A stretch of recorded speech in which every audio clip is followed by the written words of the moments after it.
Hey everyone, Eric Watson here, freelance writer, player of games, writer of words, recorder of videos, and tabletop role-playing aficionado. Welcome to another Roll20 review, my written and video review series where we take a look at the marketplace section of online role-playing website Roll20.net. With this video, I'll be reviewing the D&D 5e Map Pack Tactical Maps Adventure Atlas, designed by Wizards of the Coast for Dungeons & Dragons 5th edition. A review copy has been provided for the purposes of this review. If you enjoy my videos, consider supporting me via patreon.com/roguewatson. Shoutouts to Platinum patrons Joe, Will, Tiny Dancer, Manuel, Basil, Wizard Princess, Christopher, Dave, By Inspection, Star, Loverly, and Gaston. And gold patrons RPG Papercraft, Storming Grenade, Pretty Boy Numa, Marcos, Dave, Vicente, Gilberto, Adam, Dead Lizard, Lion, Sam, Arash, Lumpy Spuds, Jerome, Fatboy619, Skalenia, Nick, and Party McButterpants. Thank you all very much for your support.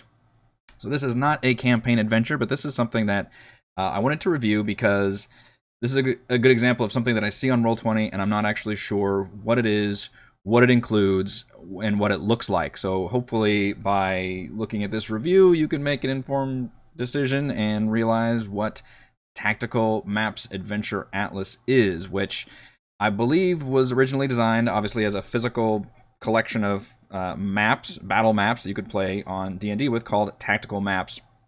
Tactical Maps Reincarnated, which I believe is just the 5th edition version of that. Now, you can get Tactical Maps Reincarnated on Roll20, and I'm going to show you what that looks like, and I'm also going to show you what the Adventure Atlas looks like, which includes Tactical Maps Reincarnated. And by the way, Tactical Maps Reincarnated also includes, you could buy them a la carte, kind of, because they include 22 maps, and each of these bundles that it includes is like 5 or 6 maps for a cheaper price. So basically, we're talking about bundles within bundles within bundles, so I can understand if there's some confusion here, and I'm going to try to clear that up. If you purchase the adventure map, the Tactical Maps Adventure Atlas, you get 22 5-foot battle maps, and yes, I will show them. I'm not going to go over all of them, but I will at least show them all to you so you can see what all is included there. In Adventure Atlas, each of them have 4 adventures, but I'll explain what that means, including tokens, and there are over 170 of the creature stat blocks that include matching tokens. So if you've pretty much played anything on Roll20 for D&D, then you know what these tokens mean, and the fact that you normally have to purchase, a campaign that includes all those monster tokens, or the monster manual, which includes all the monster tokens. So that's actually a pretty big add. I forget how many the actual monster manual includes. I know there's a lot of little animals and stuff, but I think it's a couple hundred. So having 170 is a really, really good amount. That's actually a pretty solid inclusion. Over 50 magic items. Most of them, I believe, appear in the Dungeon Master's Guide, and most of them actually do have artwork included, and over 50 player art handouts of creatures and locations that you can show your players, as well as I mentioned, it includes Tactical Maps Reincarnated, which is just the maps. If you just want the maps, you can purchase that, and they will not have any tokens or adventures or any of that stuff set up. But what I'll show you first is I'll show you the Adventure Atlas, because that's probably the bigger, the main component that you're looking at, because it includes all the rest of it. Now, when you purchase these, they are add-ons. They are not campaigns. So you add them on to an existing campaign, or like for the purposes of this review, I just created a new game and only added this as my, and added Tactical Map Adventure Atlas as my add-on, and that's why you only see these maps here. It's included all this stuff into the journal.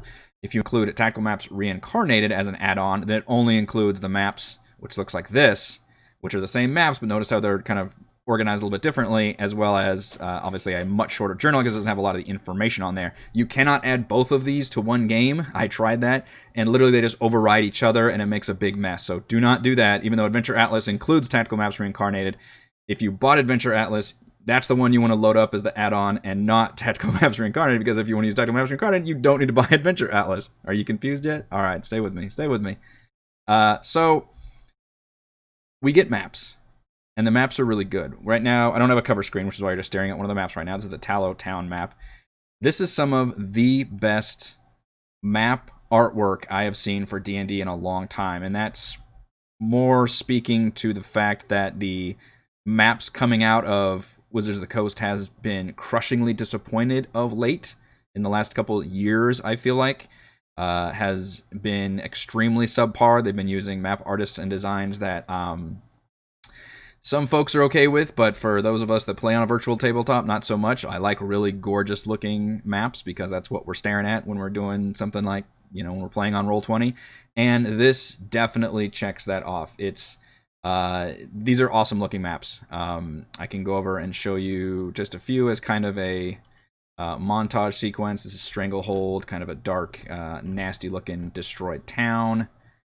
Let's see, there is the Dwarven Outpost of Stonehaven. Just really cool detail, full color in all these maps. They're all 5-foot battle grids. You don't have to worry about weird spacing issues or anything like that. They're obviously all spaced correctly, as all things should be with D&D 5e. Here's some frozen caves, which would be good for like Rime of the Frost Maiden.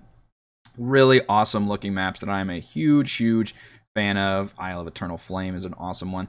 And they've all got dynamic lighting built in if you're a Roll20 Pro subscriber, which means you go to the dynamic lighting layer and you can see all of these are sight blockers, and you can see what these little globes are. The players can't see those, but they'll give off light. So the entire thing does not have global illumination, but all of the things that should make light sources actually do make light. So the players can see that, and they'll see like the reflections and things off there. And it's pretty cool looking. I like that. In fact, we can show you. Let's grab something. Let's grab a monotone. And I'll need to fiddle around. So we're in the middle of the lighting update. We're going to use the legacy lighting because I know how to work with that. So we're going to say that you have sight. You do not automatically emit. Actually, yeah, you should emit some light so you don't go completely dark. So it did not show up like I was hoping to. That's what you can see right now.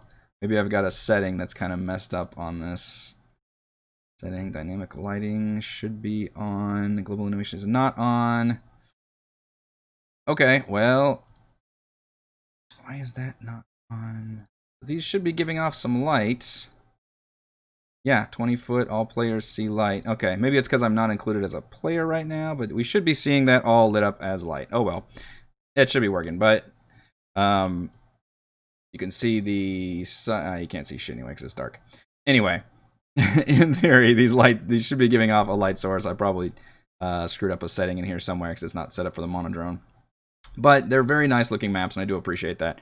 Now, the Atlas specifically takes these maps, which were included with Tactical Maps Reincarnated, and adds 4 adventures on top of each map for a total of 88 adventures. Now, don't get too excited when you hear the word adventure, and I think that's the wrong terminology used. First of all, these are small maps. The biggest one in here, I think you're looking at it, is like 34 by 28, which is just a bit more than, kind of the average screen size that it's going to give you, which is still fine. I mean, you can get a lot out of here, but these are not like, this is not what I would consider even, this one maybe like a tiny dungeon. I mean, forget like Red Brant Hideout and, Wave Echo Cave, especially to use like Lost Mine of Phandelver terms, and think more of like Old Owlwell, Wyvern Tor, like those areas that didn't even have maps for Lost Mine of Phandelver. Those areas that only have like 2 or 3 rooms and that kind of thing. That's really more what you're getting here. You're not going to get these big complex dungeons. And so you're not getting adventures, you're getting layers. And your layers are specifically, I think, smaller dungeons designed for mainly 1 or 2 encounters. And that's really what these adventures provide, are basically 4 different ways to, bring different kinds of monsters on here, which is cool, the way you can use a map and kind of mod it for different level ranges. In fact, you can go to, I believe, this locations, and yeah. So this actually breaks down which maps do you use and what level range. And you can see here, technically the adventures in quotes go all the way from 1st to 20th level. Now, not all the maps do that. Some of them, for example, tier 4 adventures have no reason to probably, hang out on a farm, for example. So you're pretty much only going to use some of these maps for like tier 1 or tier 2, and then other ones like I think it's the Dragon Temple, and there's another one that's like Crystal that keeps, Azuro's Prison, which actually has a dragon as a prisoner. That's probably clearly tier 3 and tier 4 material, so you're not going to see the whole gamut necessarily run. Although this one's interesting. This one, I think, is one of the few that you do see in a pretty big, so Isle of Eternal Flame. I think we actually have to go to the actual adventure. So there's 2 different sections for each of these maps. One of them is dictates the features of the dungeon. For example, the height of the ceiling, and if there are any environmental factors here, like there's smoke, plumes, and there might be creatures that are just native to this area regardless of what adventure you're actually running. For example, there's this Zorn that always hangs out at this bridge. There's a treasure room that's always in the middle. There might be a swarm of spiders inside of a crate in one of the Underdark caves that's always there, just no matter what adventure you're actually running. So that's kind of in this information. And then if you want to actually see what adventure you're running and what tokens to use, where is this one? Isle. It should be okay, these are not alphabetical then. Where is my eternal flame? There we go. So now you can see, here's the 4 adventures. Average level actually goes from tier 1, tier 2, tier 3, and tier 4, which is pretty cool. This is one of the rare ones that do that. But most of these adventures really boil down to the story hook is just a quest giver gives you a quest for money, go here and kill the bad guys. And that's basically it. That's what these adventures are. They're not really adventures. They're just the most side questy of side quests. Like, you're just given a task, here's some money, go beat down these enemies. Occasionally something interesting might be happening that really play around with some cool ideas. And I'll give you some examples of that. But for this area, and this one actually ties into the Prince of the Apocalypse kind of well. It's a lot of fire cultists. There's some that involve earth and water cultists. There's a bunch of sacrifices. The Cult of Imix has got a bunch of people captured, and they've got certain kind of enemies that scale to tier 1 that are found in this area.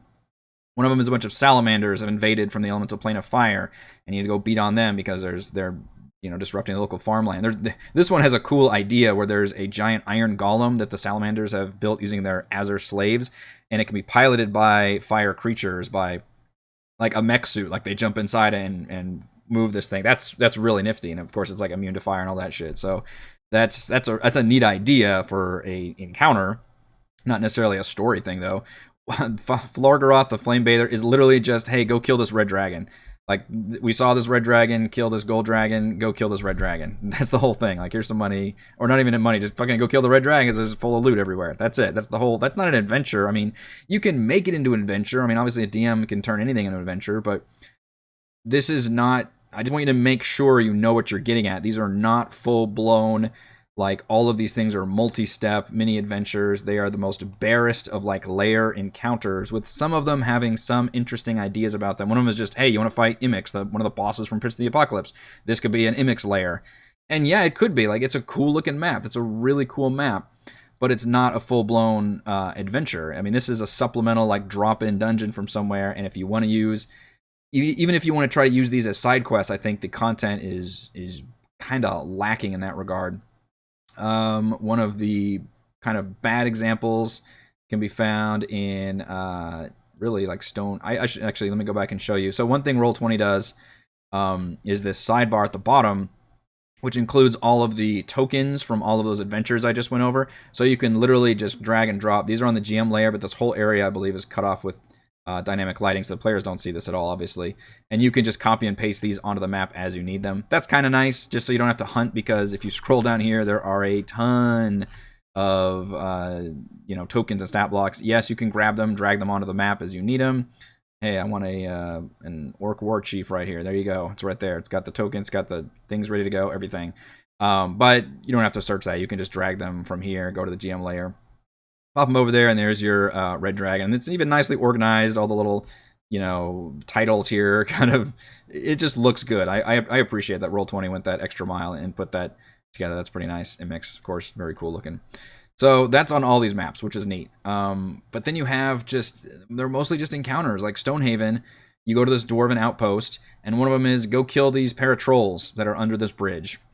Okay, classic. One of them is there's a bunch of stone giants attacking us. Oh no, help us out. Okay. And then the other two are both elemental related. One of them is there's a merid and a water elemental that apparently this waterfall connects the elemental plane of water. Oh no, help us. And then the raw materials is a Dow and earth elemental has come to beat up people because of a nearby earth mine.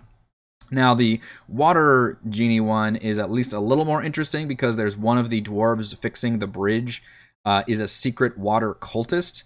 And he's actually like turned on everybody and is in the midst of like his heel turn, basically, where he summoned his bad guys and he's going to enslave all the other dwarves and stuff, and the players can show up for that. That's pretty neat, but you know what a lot of these are, they almost seem like just scripted random encounters rather than here's a quest to go do a thing. It's like, hey, on your way to our real story, you stop and have this dynamic, and it's a classic open world thing. You stop and there's this scripted event that happens. Is this going to draw your attention to come over here and deal with this? That's what I think these maps could be really used for, or the adventures used for, or obviously you can just use these maps for whatever you want because these are really, really good maps. But for the most part, there might be like one, maybe two of all of these adventure ideas that I would even maybe consider thinking about using. Most of them are just, you're just going to fight these creatures. The Frozen Cave one is one of the worst because all 4 of these are just go kill the creature. Like, nothing else going on here. And the dungeon itself doesn't have much going on there. There's a bunch of frozen adventurers you can get items from. There's one like frozen bridge that could collapse and drop you into the abyss. Otherwise, it's depending on what level you are, you can go fight a Bjor Hag and some Winter Wolves, you can fight a Rimmerhaz, you can fight some Ancient White Dragon, or you could fight, for level 20s, a Nightwalker, which is a really cool creature from Mordenkainen's Tomb of Foes. None of these are very compelling adventures, but the map is cool. Like, it's a really cool map. There's a lot of neat detail here. The dynamic lighting, looks good. It's just a gorgeous map, but I don't know if the adventures are necessarily worth getting here, which is entirely what the Adventure Atlas does. It takes maps which are already available as Tactical Maps Reincarnated and adds all this adventure content on there. Some of it's okay, but most of it's not really anything that special. But the real treat, what it does add, as I mentioned, is all of the actual creatures. Every single creature that is even mentioned in any of these adventures is included here. So if you don't already have access to this content, if you don't own the monster manual, or you, for some reason, you're still having to add all your creatures custom to whatever campaign you're running, this is a pretty good add. The disadvantage to the Adventure Atlas is you have to add them all at once. So you get this entire big thing and all of these maps added to your game, whether you want to use them all or not. And I can't imagine any campaign is going to use even half of all of these maps. That would be a pretty far-reaching campaign. So you'd have to go through and archive them and delete the ones you're not going to use, because I think that'll bloat your game up. But it's pretty nice having all this content. If you already have all these monsters, you have the Monster Man, you've got Mordenkainen's, you've got all the Roll20 stuff, then this stuff's not going to do you any good because you've already got all that stuff in the compendium anyway, and you can just drag and drop from there. So, and including the magic items, are, if you've got the Dungeon Master's Guide, they're pretty much all included in there. If you don't, then they're nice to have. It's cool to have this art. It's cool to have the description already there, and you can just click Show Players, give that to your player, and that's a really neat thing to do when you give them actual magic items. The one unique thing I believe that Adventure Atlas, I guess, includes is these handouts that I'm not sure where they originally come from. If these are from the monster manual or what source these are from, maybe somebody can recognize. I mean, one of these is just from the Caves of to Pieces, so, which is supposed to be this dungeon right here. So I'm not sure where the original source of these are. This might be unique to this pack. And this is some cool art, but your mileage may vary because it just depends on if you want to show this art to your players or not, really. And some of it is just creature art that's nice to show, and others are those kind of scenery arts that I was showing off as well. So that's kind of what you get with the Adventure Atlas. There's a little bit of supplemental material here from the Dungeon Master's Guide. Anything that, again, if it's mentioned like Madness or something, it's mentioned in the adventures, then you'll want to have that information. So the other thing I wanted to show you is just the actual maps, because to me that's the most important thing about these packs is, are the maps good? Are they worth getting? And for that, we're going to flip on over to the Tactical Maps Reincarnated, which, so I've got 2 different games here. One of them had the Adventure Atlas and added, and one of them has the Tactical Maps Reincarnated added, which is another map bundle. This is included in Adventure Atlas, but you would never use this if you bought Adventure Atlas, because, as I mentioned, they will override each other and screw each other up, and you've already got the maps anyway. So it's kind of just, it's a weird thing. They're just like, well, we'll go ahead and give you this pack, even though it's just the same thing with the maps. However, you can buy the maps individually. If you look on here, this is the actual store page. Notice how you can buy just the maps in 4 different packs: Cave Map, City and Town, Dungeon and Wilderness, as well as the complete map pack itself, which is this one here. So Adventure Atlas, currently listed at $24.99. I believe the Tactical Maps Reincarnated bundle is $14.99, and then each of these individually is like $4.99, except for City and Town for some reason is $9.99, which is a lot less of a deal. But so in other words, if you only need a certain genre of maps, then that might be much better. And here's where hopefully you've still stuck around and you can actually see what these maps look like in each of these regional bundles you can get. So you could just pay $5, for example, and get all of these these 6 cave maps right here, and I'll show you what those look like. So this is this is similar to the Lava Island one we saw, but not quite the same. Got a big old treasure hoard right here, be a pretty good dragon lair. And then we've got the Frozen Cave map. You saw a lot of that one. And this obviously doesn't have, now this does not include any tokens. It does have the dynamic lighting built in.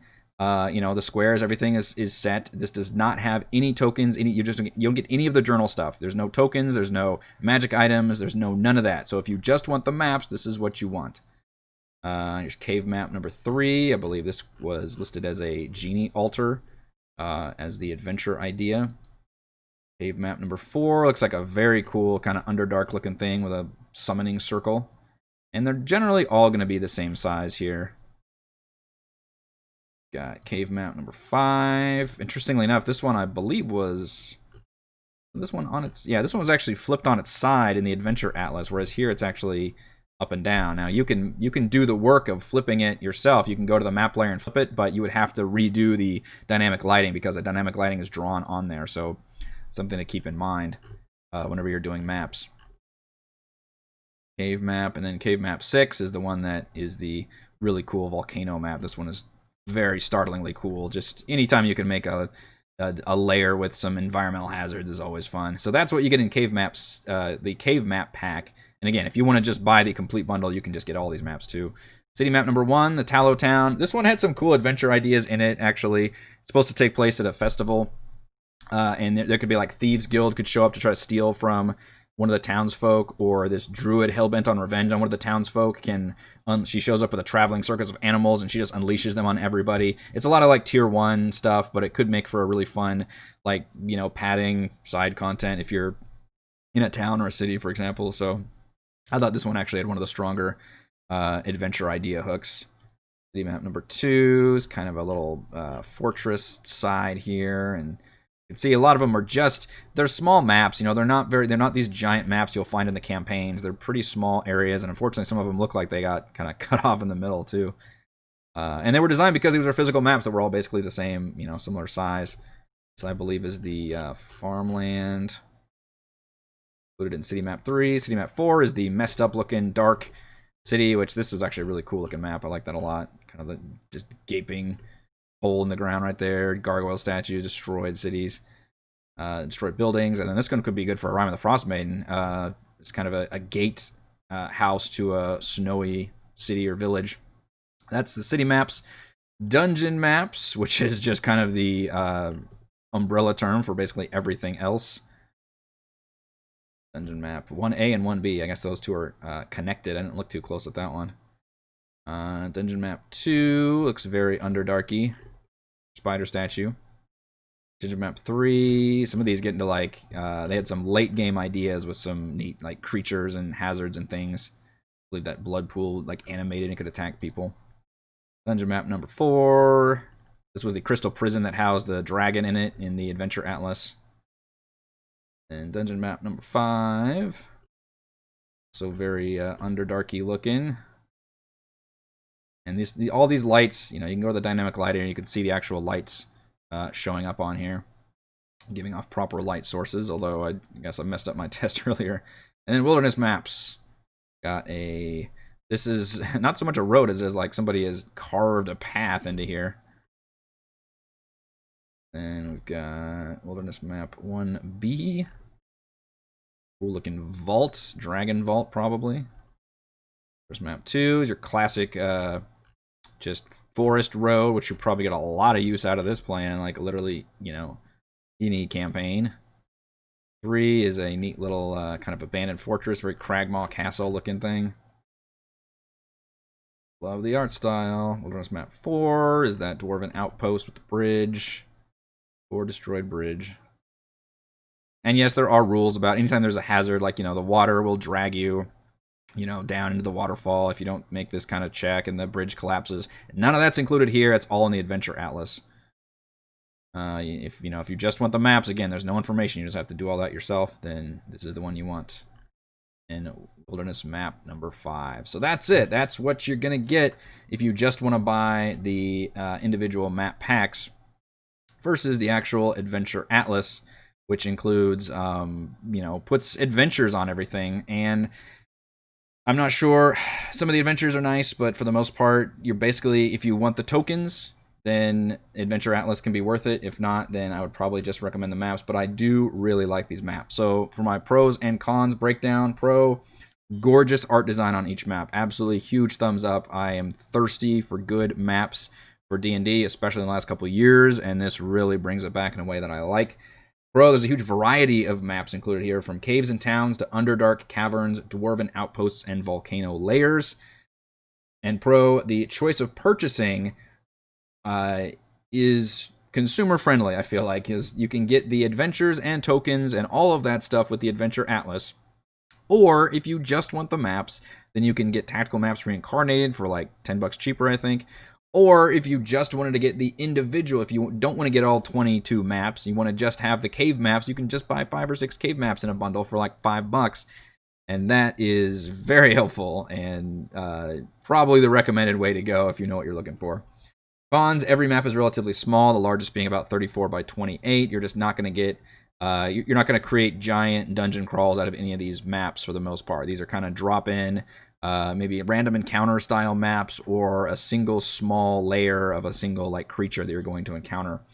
And con, specific for the Adventure Atlas, most of the adventures are a little more than kill this creature. It's definitely, I guess I was expecting a bit more, maybe if each one had just one adventure attached on it, 1 or 2 adventures, but they were a lot more multi-steps. And, I feel like even though there were small areas, you could hopefully still do a little bit more in there, include like an NPC somewhere that you could rescue, or some kind of betrayal somewhere, and maybe a puzzle here and there, like just a little bit more involved in all of these, rather than just go kill this single creature in this single area. Final verdict, while the adventures themselves leave much to be desired, the nearly 24 maps featured in Tactical Maps Adventure Atlas are incredibly high quality and desirable for any Roll20 campaign. Thank you to everyone for watching this video review. You can see my written review at roguewatson.com. You can support my work at patreon.com/roguewatson, and you can follow our own D&D adventures here on my YouTube channel. Thank you.